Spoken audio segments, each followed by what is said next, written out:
We're 20 days away from opening day. The Rangers start the 2026 season on March 26th in Philadelphia. So about 2.5, 3 weeks left in spring training. And thanks for joining us on this week's episode of Sports Day Rangers. I'm John Blake. And I really need no introduction, but anyway, I'm Evan Grant. And the World Baseball Classic started this week with the United States opening up against Brazil in the first game Friday night, which would be tonight if you're watching the podcast on the day it's posted. Later, if you're listening later, obviously. And we have a really special guest, very timely today, the manager of Team USA, former Ranger infielder Mark DeRosa. It was a great conversation with DeRosa. We were able to tape it late last week just as he was about to leave for Arizona to join the team for their brief training camp, and that was before Aaron Judge spoke to the team.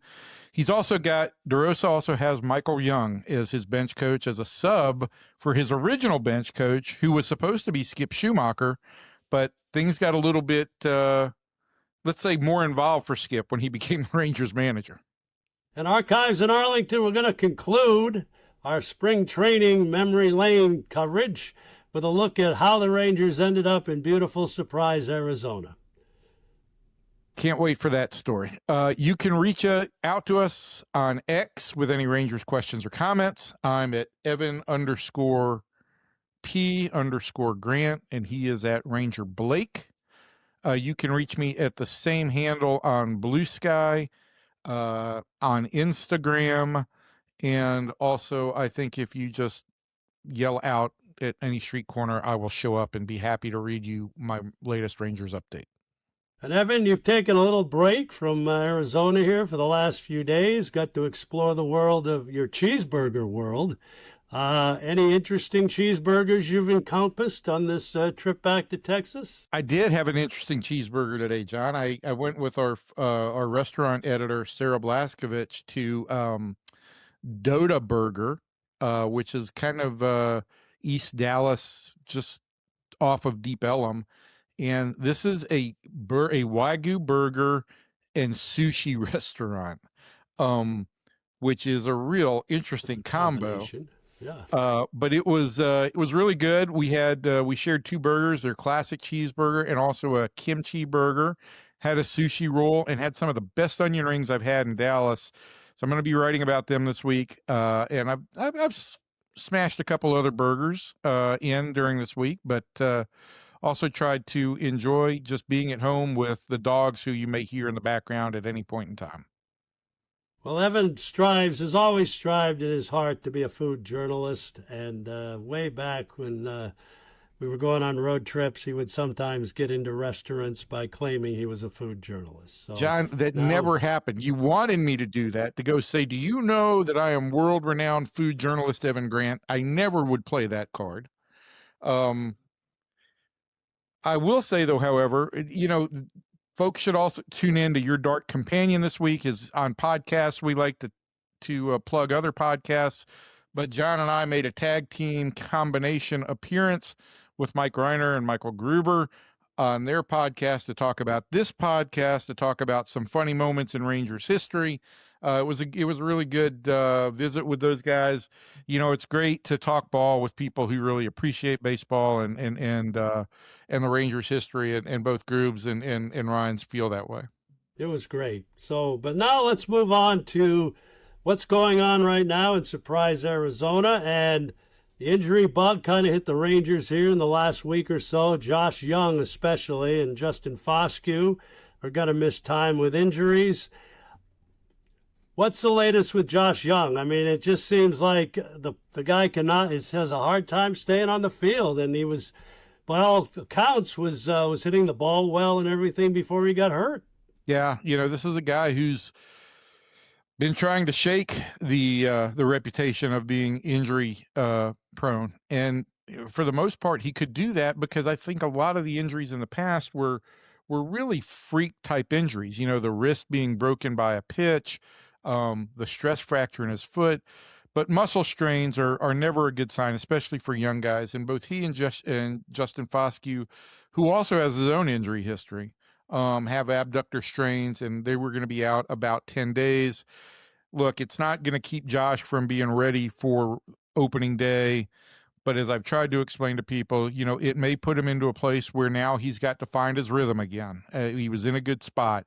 Maybe he rushes to find his rhythm. And maybe while he rushes to find his rhythm, it puts his timing back off. And all of a sudden, you've got a guy who's in a spiral chasing some results instead of the process. So that's the potential negative. On the positive side, he's talked about being obsessed with the process and focusing on the process and not chasing the results. This will offer him the opportunity to really test that out. And again, we're 3 weeks out, and you've been through this where the media sometimes, I think, obsesses at the end of the roster. You never remember at the end of the season who the 26th man is.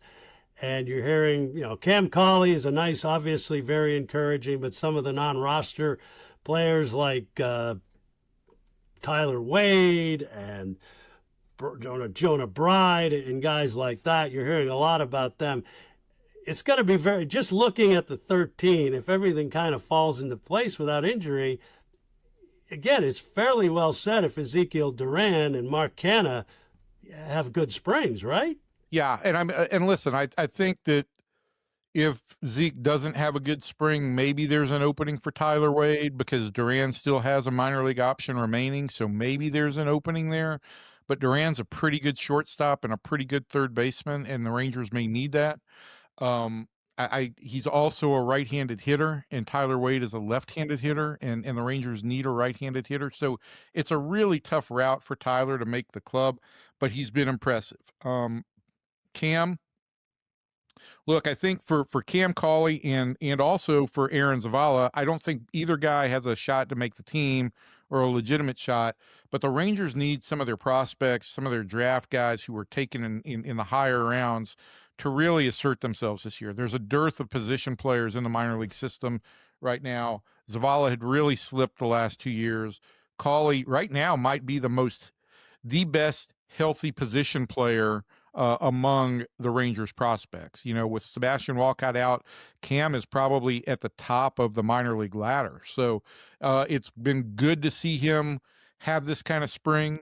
And I think he's done everything he can to kind of position himself that if the Rangers need a middle infielder sometime during the season, he would be an option. But I don't see them going to Cam Colley or obviously Aaron Zavala in the outfield to start this season unless something drastic and cataclysmic happened. But we've talked about this in the past. Having young guys, perform, especially late in games, it's something the Rangers over the years have been missing. And you go back I go way back to when Hank Blaylock and young guys like that would come in. You say those guys have a real shot at. And maybe you're starting to see that here with guys like Colley and Zavala. I mean, trying to develop more of those position guys. Yeah, I'm going to go to the pitching side for just a minute, John, because I think if there is a spot to be had, it may be at the back end of that, not the back end in terms of leverage, but the back of the bullpen, the last guy in the bullpen. I think there might be an opening there. I think that in all likelihood is going to be Carter Baumler. And I think the guy next to last would have been Alexis Diaz, but Diaz hadn't had great fastball velocity. He hasn't had great strike throwing, and he is also got minor league options available. There are two real journeyman great stories who are having really good starts to spring. Both were in the system last year, Peyton Gray and Trey Supak. Both those guys have combined for 10 innings, no earned runs allowed, 4 hits, 11 strikeouts, and 1 walk. So, if the Rangers were to move some pieces around, and this was in a column that I will have written at the point in time that folks are listening to this, if the Rangers decide that really they need Jake Latz in the rotation, there could be some domino effect in the bullpen, especially for guys who could pitch multiple innings. So those two guys have done what they need to do to just give themselves an opportunity to potentially pitch a little bit more as this spring training goes on.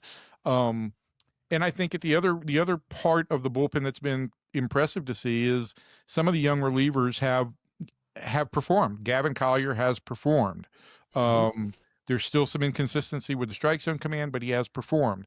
Ryan Lobus and Eric Loomis, 2 other relievers, and Robbie Ahlstrom have all made this organization very happy with where they're at on some of those minor league relievers. And we've been over this before this season is over, whether it's somebody from that group or it's a Mark Church or Emiliano Teodo or Winston Santos or Isaac Tiger, somebody is going to have to come from the minor league system and play a role in the bullpen in some kind of meaningful pitching situation. The last one for this week on spring training, Brandon Nimmo, Jacob deGrom, scheduled to make their first appearances of the spring against this week. Where do you see both of them in their progress in getting ready for the season? Yeah, I think that all of that with Brandon Nimmo and Jacob deGrom has all been planned. Brandon went over this with me before I left, kind of talking about what he saw in 22 when there was a real late start to spring training because of the lockout and how he felt his body responded to that. And it allowed him much more time to work, but while the lockout was going on, like individual workouts, taking multiple at bats on a backfield or with a private pitcher at that point in time. But he's extended that since then, and he's felt like it's gotten him off to a good start. He's been able to focus on at bats on backfields, take 8 instead of 2 in game type situations, and get fewer A game at bats. So Skip Schumacher made it very clear early on that this was what was going to happen. There's no injury situation to be monitored or anything like that. This is all part of the plan. With Jacob, you're talking about a guy who's going to be 38 this year, I believe. And we know what Jacob's injury history is. We also know that this is not a guy who needs a ton of innings to really dial his stuff in because his stuff is so good. And so I think that he'll get 10 innings or so in spring training games. Maybe some of them will be in B games or in minor league games, but the only thing the Rangers want to do with Jacob, I think, is just control the environment as much as possible to allow him to not overstress on anything. You've got the rule now where a pitcher can be pulled out and then come back and start the next inning if they want him to. So they've got all the tools at their disposal, and I don't think there's anything that the Rangers are in any way, shape, or form concerned about where Jacob deGrom is concerned.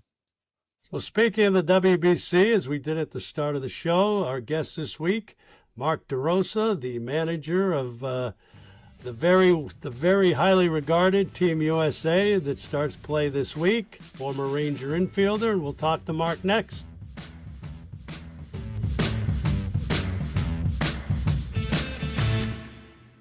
Our guest on this afternoon's episode of Sports Day Rangers is Mark DeRosa, 16-year Major League veteran with 8 teams from 1998 to 2013, including a 2-year run with the Rangers in 2005 and 2006. But more importantly for our conversation today, he is the manager of Team USA for the 2026 World Baseball Classic after leading the team to a silver medal 3 years ago. Mark, great to have you on. I know right now is a busy time. First question for me is roster construction for the 26 team compared to 3 years ago. Easier, more difficult? How did it all kind of come together for you? Yeah, two-part answer, easier and tougher. In 2023, I joined the party late. I was named a manager, I think, in August. A lot of guys had already committed to the team, and I kind of was trying to weave different pieces in. The Kyle Tuckers, I felt like we were a little too right-handed when I looked at the roster. So I tried to weave like Schwarber and Kyle Tucker, and I think we added Cedric Mullins, a couple left-handed bats. This time, I've been at the ground floor with Mike Hill from last March, and I've had every say and everything in roster construction. So yeah, more difficult because of more time consuming, but what an honor to build it from the ground up, starting with Aaron Judge. He was my first call, and then second call was Paul Skeens. Scuba must have felt really slighted there if you made him number 3. Well, Evan, to be honest with you, I was loyal to where he was at in his career, right? Like I kind of knew, my God, what a big ask for him to be a part of this. coming off a Cy Young. He eventually was going to win another Cy Young, going into a free agent year. He didn't have a contract done yet. I knew the kind of money he was going to command or is going to command. So, yeah, he was definitely the third call, but he was a slow play the entire season. Every 2 months I'd check in with him and just be like, "Hey, where we at? Where we at mentally?" And he never wanted to tell us no, Evan.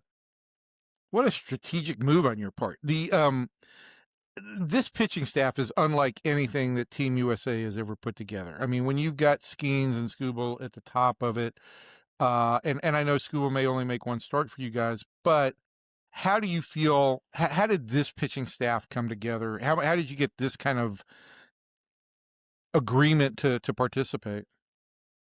Yeah, I think building off the 2023, I think the WBC has just been this huge tidal wave, right? I credit the Latin American countries. I played in Venezuela in 1999. I know how passionate they are about representing their country. I think the mystery of what Japan does on a national level, I think those two powerhouses, like the Dominicans, the Venezuelans, the Puerto Ricans, and then Japan, like the way they got behind it, there was always a little pushback when it came to the American team getting our best players to do it. And I understood why, right? Like the parent clubs are reluctant to want to get these guys potentially hurt before their season starts and potentially like, crush their season. But that being said, coming off 2023, kind of the moments we had, the United States team going back to the Trey Turner Grand Slam against Venezuela, the iconic Otani versus Trout moment. The phone calls were much easier. Guys wanted to really do it. From jump. I have it. I certainly got some no's along the way, and they were all pitchers. From a position player standpoint, it makes perfect sense to thrust yourself into playoff baseball right at the end of March, mid-March. It can only help you. From a pitching perspective, yeah, it's been a slow play the entire year. Mark, there's a few guys back from that 23 team. Paul Goldschmidt, Bobby Witt, obviously having a much more important role this time around. Does previous experience, so you've got a lot of newcomers, first-time WBC guys, does experience in this have anything, does that help having some of the returning guys? I think it definitely helps, John. I think the big thing for me is I didn't want this to be an all-star team. I mean, although these guys are the greatest at what they do, I wanted to build a team to have synergy, each guy serve a purpose, add value. But at the end of it, I wanted high character guys that wanted to get after it, right? And Bryce Harper was an early call for me. I had played with him in 2012. I know what he's about. I know he's motivated this year based on some comments that were out there. Exactly. So I didn't want to have Bryce Harper looking over his shoulder with another monster first baseman, right? So to speak, where it's, well, this is team A and this is team B, and game one, this is going to be the lineup in game two. I wanted to build a team. And I just kept coming back to the character of Paul Goldschmidt. I remember when I called him, I'm like, Paul, you'll be a lefty killer off the bench. I can't guarantee a ton of at bats because I want Bryce to get rolling, but I want your veteran presence in there. I want coverage at first base defensively on the back end of games. Like I kind of laid out what I was thinking for each guy that I called. I've had this. I just want to make a very quick comment. I know that and we can get into this in a moment. I know you're handicapped. Your biggest handicap going into this is your bench coach. But beyond that, I've had lots of conversations with Michael Young about the WBC. And I feel like I'm like a lot of American fans, and that as much as we want to embrace it, it's hard because of the restrictions that are put on pitchers. I completely understand it, but it's not just a true baseball tournament, right? There are these exceptions or restrictions that have to be made. Do you get any sense just from comments or engagement that you've had with fans that after 23 people are much more excited about this WBC and this Team USA than previously? 100%. I just think there's a huge passion kind of building off, like I said, the last one we did in 2023, and then leading into the Four Nations with the hockey kind of, and then the gold medal kind of bleeding off. I just think it's a tidal wave of things that people want to represent their country. Yeah, when it comes down to it, Evan, there's no lie. I mean, there is so many guardrails on these pitchers. And rightfully so. You're building them up, right? Like in pool play, they can only go 65 pitches. And then you make it to the next round, it goes to like 80, 85. But not only that, you have those guardrails and then the guardrails with the teams.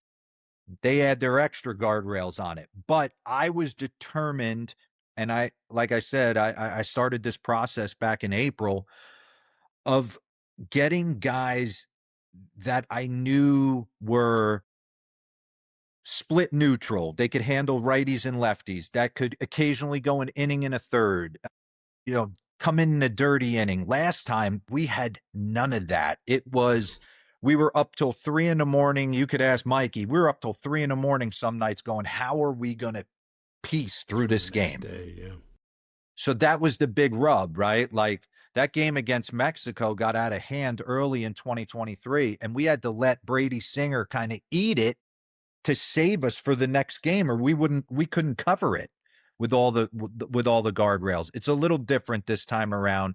A lot more teams have kind of bought into it, growing the game and understand the importance of it, and certainly the players have been behind it huge. You mentioned guardrails. One guy that may have less of those guardrails is Clayton Kershaw. How important is it to have him on that pitching staff? Yeah, he. There's a lot of reasons why I wanted Clayton. Exactly going back to 2023, there would have been a chance right there where we could have took Brady Singer out of that game, attacked them with the bullpen, knowing we had another long man. We didn't have a long man in the bullpen last time, so we didn't have that option.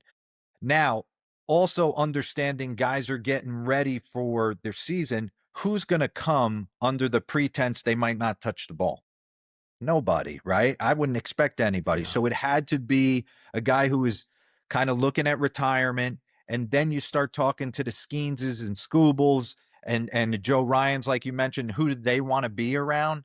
And they wanted to be around Clayton Kershaw. So when I called them and pitched him the idea, it didn't take long. I think he thought I was calling to ask him to help Andy with the pitching and be like a glorified coach. I'm like, no, dude, there's a chance you might touch the ball in this thing. And what was his response when you said you might touch the ball? He goes, you realize I haven't done anything since the World Series. I said, come on, I need you to get rolling. So it's been funny, Evan. He sent myself and Andy Pettit little videos along the way. He goes, let me go out and play catch with my son and see if my arm stays attached. And then once that happened, he called us back 48 hours later and said, hey, I actually feel pretty good. I'm going to go down to a local high school and start throwing off the mound and throwing some lives to them. And yeah, there's an opportunity here where he doesn't even touch the ball. And then there's an opportunity where we need him. We can't help but avoid the fact that your bench coach thinks he's running the team. What is it like to have Michael Young on this staff? The biggest thing for me is getting to pick the staff. I wanted guys that, and you know this, Evan, how much Mike means to me. Like, I take a bullet for that dude. He changed my career in 2005.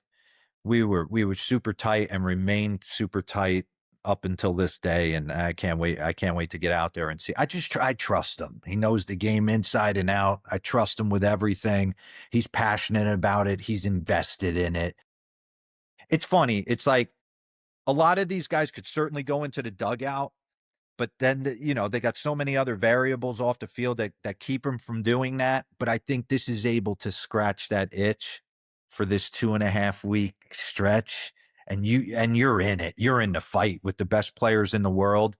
So yeah, if I'm going to turn right or left, there's two dudes for me, right? Like it's Brian McCann and Michael Young. Those are my ride or dies. They've been that way since I met Mikey in 2005. And, coming off last time, I can't sing the praises of Andy Pettit enough. This is a friend for life. I just hung up the phone with him before I jumped on with you guys. I mean, The thing I learned about these guys and the players in 2023, they want to work. They're invested in trying to win it, but they also want to put their sweat equity into it, getting ready for a season. So it's cute if the coaches come and it's a glorified name, but if they're not willing to get in the cage and sweat with these guys and put their ego on it, like they don't want that. They want fungos hit to them. They want guys in the cage throwing BP. They want it. So yeah, I tried to build a staff out with guys that I trusted and yeah, trust their opinion on everything.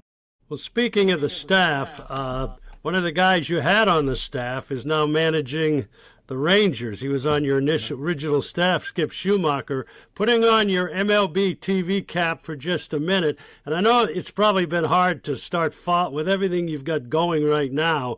But what's your impression of the 26 Rangers in Skip in his first year here? Yeah, it's funny. I go back to why Skip was actually taken aback when I called him.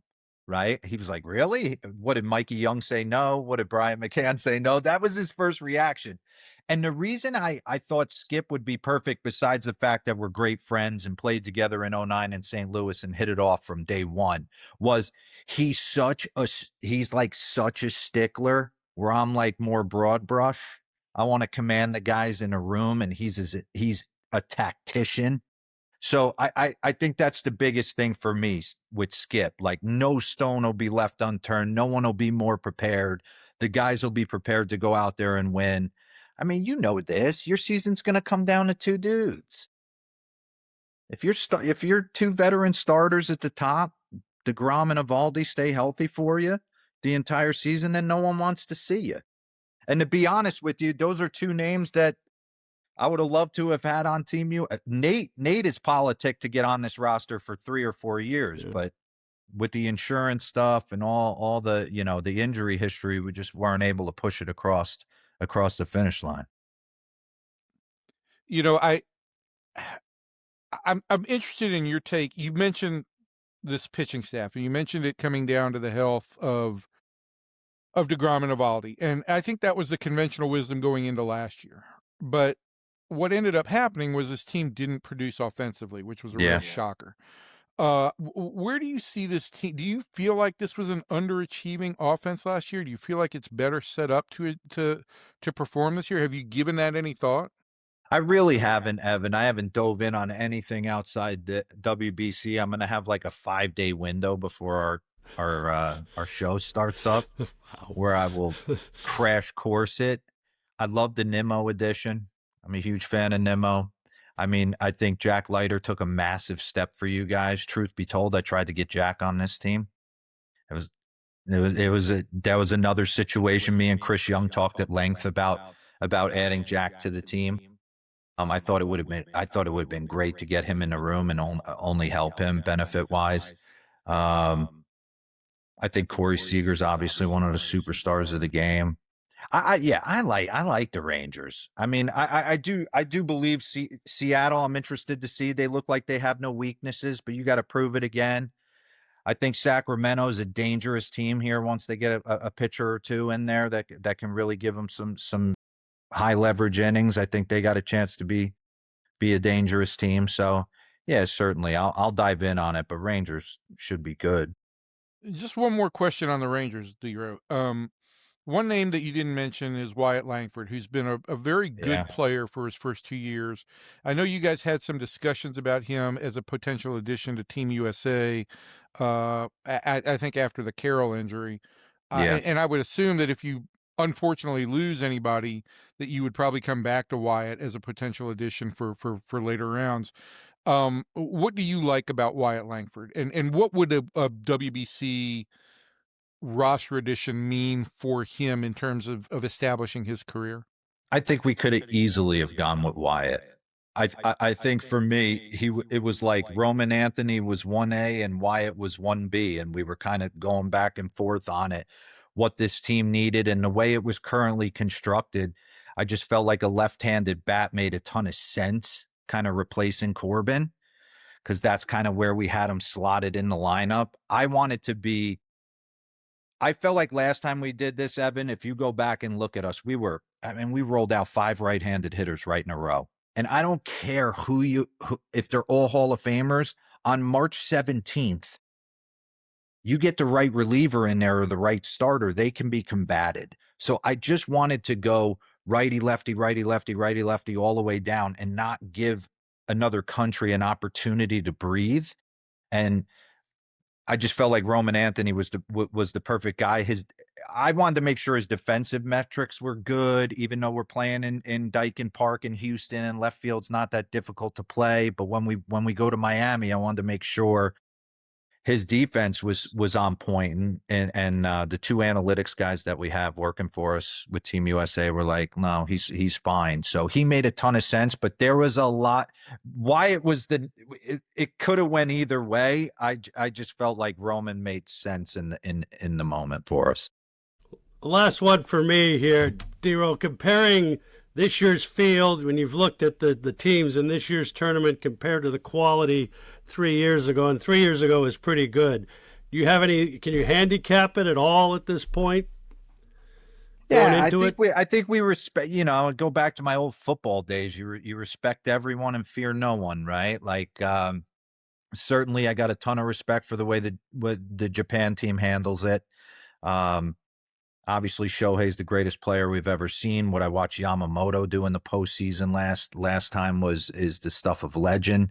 I got a ton of respect for what they're about. The Dominican team led by Albert Pujols certainly looks like a powerhouse on paper. Venezuela is good. Mexico has given U.S. fits in this tournament. We'll play them in Game 3.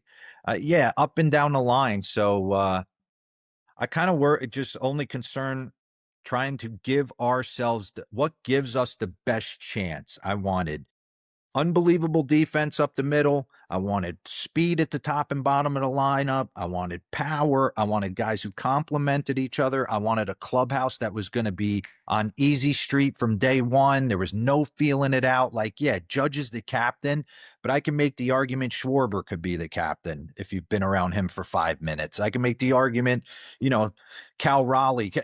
There's just a plethora of guys that I feel are going to bounce off each other. It's been great having you. We didn't even get into the insurrection in 2005 in Cleveland. We'll save that for another day. That was a fun weekend. But listen, good luck with Team USA. You do great work on the network. It is fantastic to watch your analysis and how much fun you have, and you make the game fun for people at home. And I know that the questions will come up again, particularly if you go home with a gold medal, about managing sometime in the big leagues. But look, you've transitioned from playing into your new careers in a remarkable way, and it's always fun to chat with you. So thanks for joining us. No, Thank you. Yeah, thank you guys. You know how I feel about the Rangers organization giving me a chance in 05, and I loved it. I say everyone, they treat their players the best to any place, my 8 places I ever went. So I loved it there.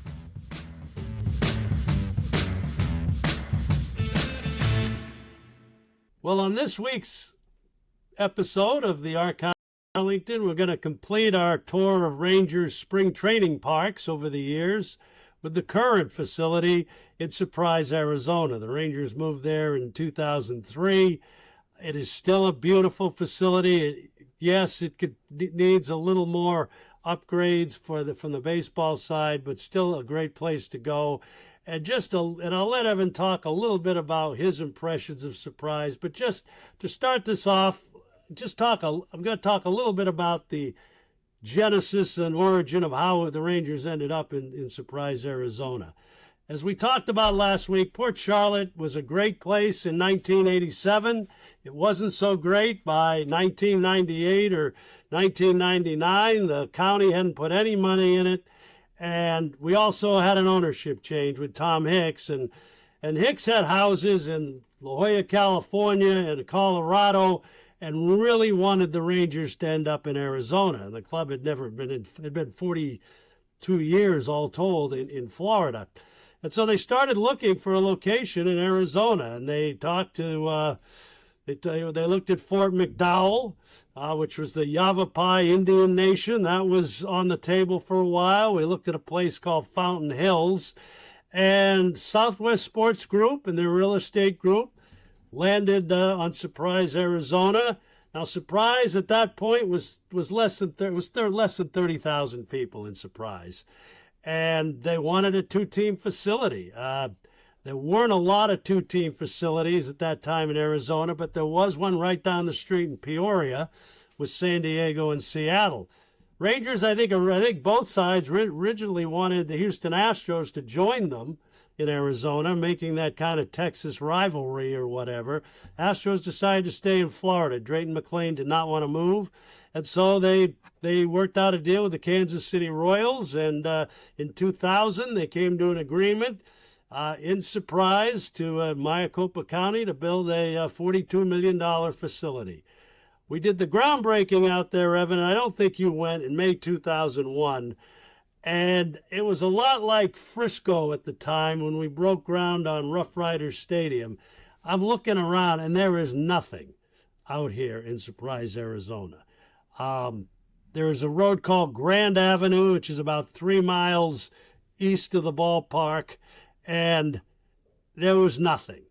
And I just, Nolan Ryan and George Brett were there, and we all kind of shook our heads and said, the Rangers are moving out here. But the ballpark opens in 2003, and it is a tremendously laid out facility. The clubhouses or the complexes down the lines, the visiting clubhouses is good in as good a location as in Arizona. And USA Today, here it is, 25 years later, is still ranking Surprise, Arizona as one of the top spring training facilities in the major leagues. And the area, to me, is what is fascinating. Surprise, Arizona now has over 170,000 people. And especially in the last few years, there are now restaurants. It has really and you're still out there. Yes, you're still 40 minutes from Phoenix. But Evan, and again, you and I have talked about this. I still miss the water of Florida. That's how I grew up. But you got to admit, it has become a really good place to train. Yeah, John, it really is a great facility. And the Rangers have continued to invest in that facility in terms of upgrading the office space and creating this meeting room and, enlarging the weight room, and then a dorm and a super secret pitching lab and biomechanics lab that they won't even let me within 100. There's a restraining order against me to get even within 100 feet of that place. But didn't they do batting practice in there or something at one point when it rained this spring, and they didn't let anybody close to it? They moved some live BPs into that biomechanics lab for a day when there was rain. And they've built Rangers Ballpark Village there, which is a great dorm and really was one of the first dorms now to be built in Arizona, and was kind of a benchmark for other clubs that have followed suit. So from a baseball facility standpoint, yes, it remains one of the elite. Surprise has improved as a destination, but it is still the furthest out destination in spring for any club going anywhere. There are more restaurants there now. John's favorite restaurant, Firebirds, has a location in Surprise, as well as one in Peoria anymore, right? We don't have to go 9 miles down Bell Road. The less time that you spend on Bell Road always improves. It could take anywhere from 10 to 40 minutes to get to Peoria.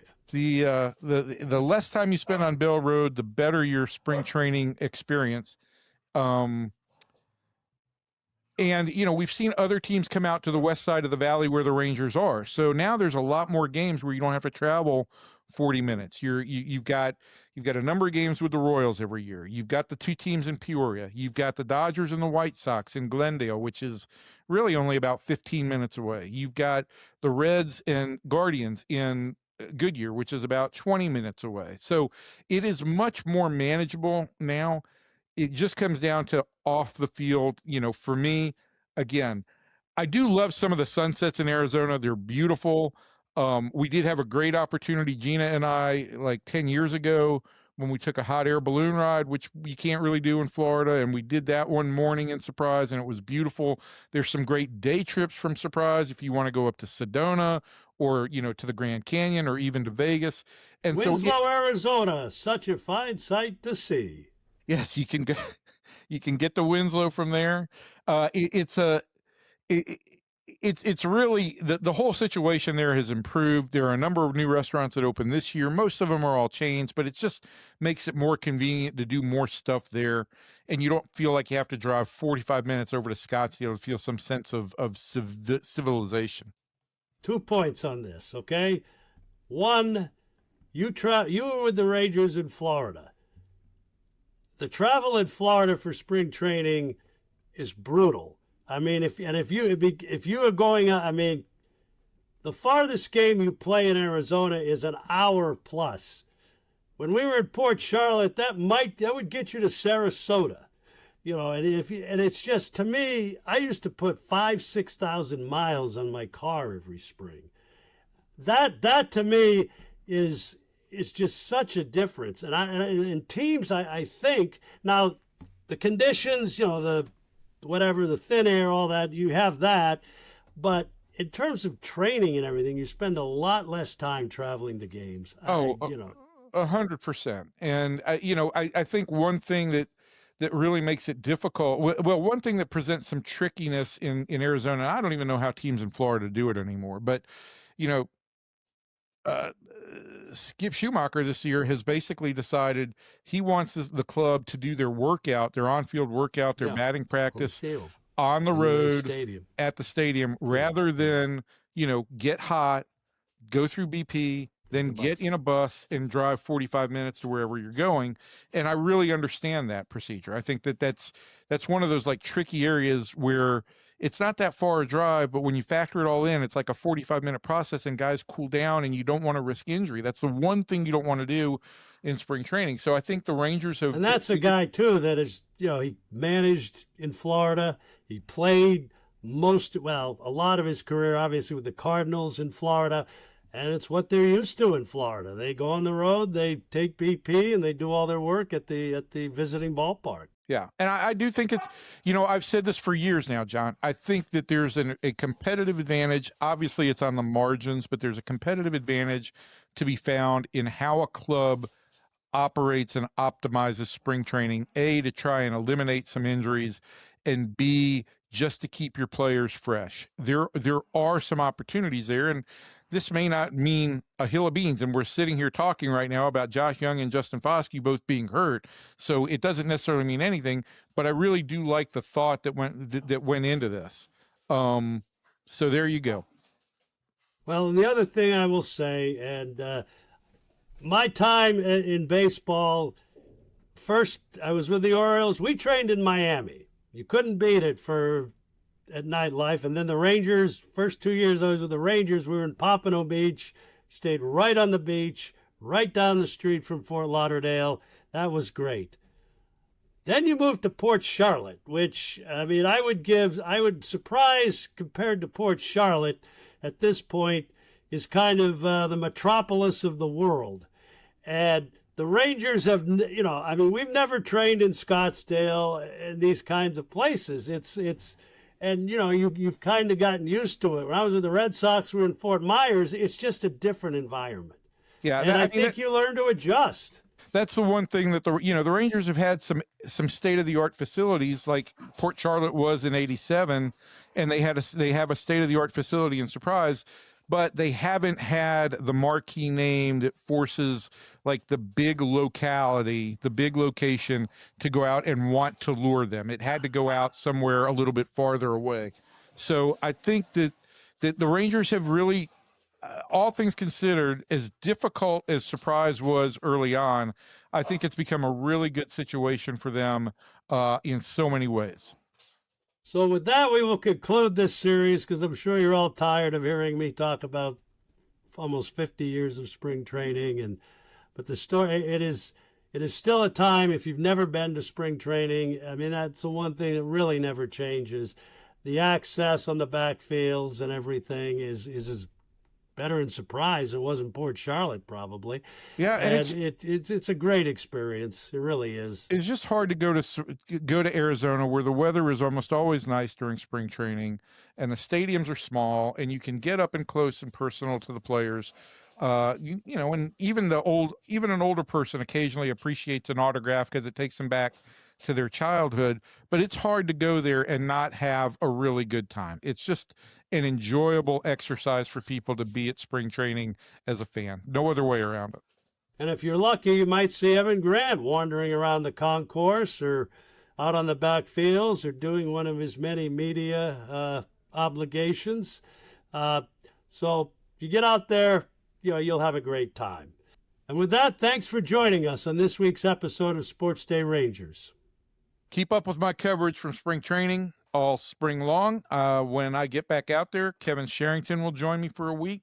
Sean McFarland has been there for 3 weeks, and he'll be heading home this weekend. Tim Kalishaw has been there for the last week, and even though Tim has been the columnist for as long as I've been the Rangers beat writer, he did refer to me as our forever beat writer this morning in print. I'm not sure what that meant, if that was a compliment or just that I was old, but I'm going to choose to take it as a compliment.